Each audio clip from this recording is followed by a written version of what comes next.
बहुत पहले की बात है, जब गांवों में बिजली नहीं पहुंची थी और रातें दीपक की टिमटिमाती लौ में ही बीतती थी।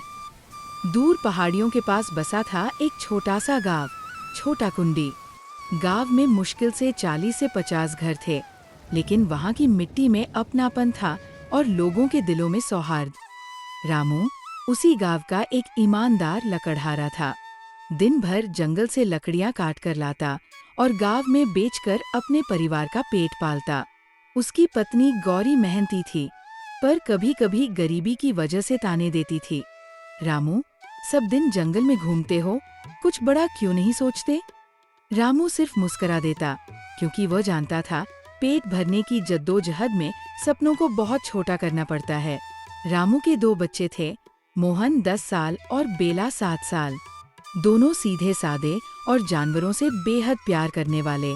उनकी प्यारी गाय भूरी ही उनका सबसे अच्छा दोस्त थी। भूरी के बिना दोनों खाना भी नहीं खाते थे। एक दिन आसमान में काले बादल छा गए। बादल इतने घने कि दिन में भी रात सा अंधेरा लग रहा था। गांव के बड़े बुजुर्ग कहने लगे, ऐसी घटा कई वर्षों बाद आई है, कोई बड़ी आफत जरूर आने वाली है। शाम तक बारिश शुरू हो गई। हल्की फुल्की बूंदाबांदी से शुरू होकर कुछ ही घंटों में आंधी तूफान और मूसलधार बारिश में बदल गई। रामू किसी तरह लकड़ियों का गट्ठर उठाए घर पहुंचा, भीगा हुआ, थका हुआ। गौरी ने जल्दी से सूखी चादर ओढ़ाई और बच्चों को समझाया कि बाहर मत जाना, लेकिन बारिश थमती नहीं थी। रात के 10 बज गए और बारिश तेज होती गई। टप-टप की जगह अब धड़ाम धड़ाम की आवाजें आने लगी, जैसे कि आसमान खुद टूटकर गिर रहा हो। तभी गांव के एक कोने से चिल्लाने की आवाज आई, नदी का पानी गांव में घुस आया है, जो बचना चाहता है ऊंची जगह पर भागे। गांव में कोहराम मच गया। हर कोई अपने घर का सामान छोड़कर जान बचाने की फिराक में था। लेकिन रामू, वो तो भूरी को छोड़ नहीं सकता था। उसने गौरी और बच्चों को कहा, तुम लोग मंदिर की पहाड़ी की ओर भागो, मैं भूरी को लेकर आता हूँ। गौरी ने लाख मना किया, जानवरों की जान बाद में देखेंगे, पहले बच्चों की जान। पर रामू नहीं माना। इधर गांव से पानी का बहाव तेज हो गया, गलियों में जैसे नदी बह रही हो। बिजली नहीं थी, पूरा गांव अंधेरे में डूबा था। मंदिर की पहाड़ी पर दर्जनों लोग जमा हो गए, कांपते, भीगे हुए। बारिश की गड़गड़ाहट और पेड़ों के गिरने की आवाजें रात को और डरावना बना रही थी। बारिश की वजह से पास के जंगल में रहने वाले जानवर भी डरकर इधर-उधर भागने लगे थे।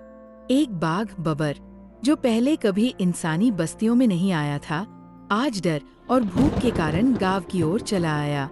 तेज बारिश ने उसकी गुफा को बहा दिया था और अब वो किसी सुरक्षित जगह की तलाश में भटक रहा था। उधर रामू भूरी को घर से निकालकर लेकर ही रहा था कि उसके सामने अचानक बबर आ गया। तेज बिजली चमकी और रामू ने देखा, एक विशाल बाघ जलते हुए आंखों के साथ उसके सामने खड़ा है। भूरी कांपने लगी। रामू के हाथ से रस्सी छूट गई। बबर गुर्राया और झपटने ही वाला था कि एक बंदर चीकू, जो अक्सर बच्चों के साथ खेला करता था, अचानक पेड़ से कूदा और बबर की आंखों पर मिट्टी उछाल दी। बबर झल्लाकर इधर-उधर घूमने लगा। इसी बीच रामू ने भूरी को साथ लिया और झाड़ियों में छिप गया। रामू और भूरी अंधेरे में रेंगते हुए गांव से बाहर निकलने लगे। सभी जगह पानी का बहाव, गिरते पेड़ और चीखते लोग। पूरी बस्ती जैसे प्रलय में बदल गई थी। लेकिन रामू के मन में एक ही बात थी, गौरी और बच्चे सुरक्षित होंगे ना? उसी समय उसे अपने बेटे मोहन की आवाज सुनाई दी, बाबा, बाबा। मोहन, जो मंदिर से उतरकर रामू को ढूंढने आ रहा था, अब तेज बहाव में फंसा था। रामू ने एक लकड़ी पकड़ी और किसी तरह मोहन को खींच लिया। लेकिन अब तीनों, रामू, मोहन और भूरी, उसी बहाव में उलझ गए।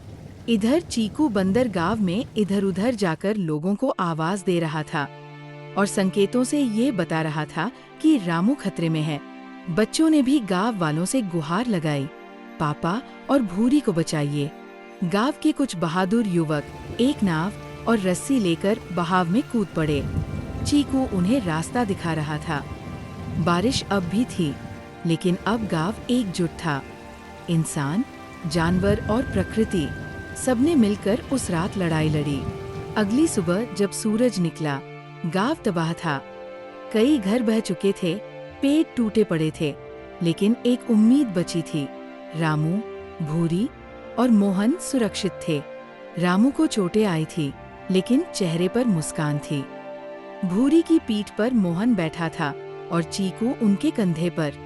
गांव वाले खुशी से रो पड़े। गौरी दौड़कर रामू से लिपट गई। मैंने तुम्हें कितना गलत समझा था।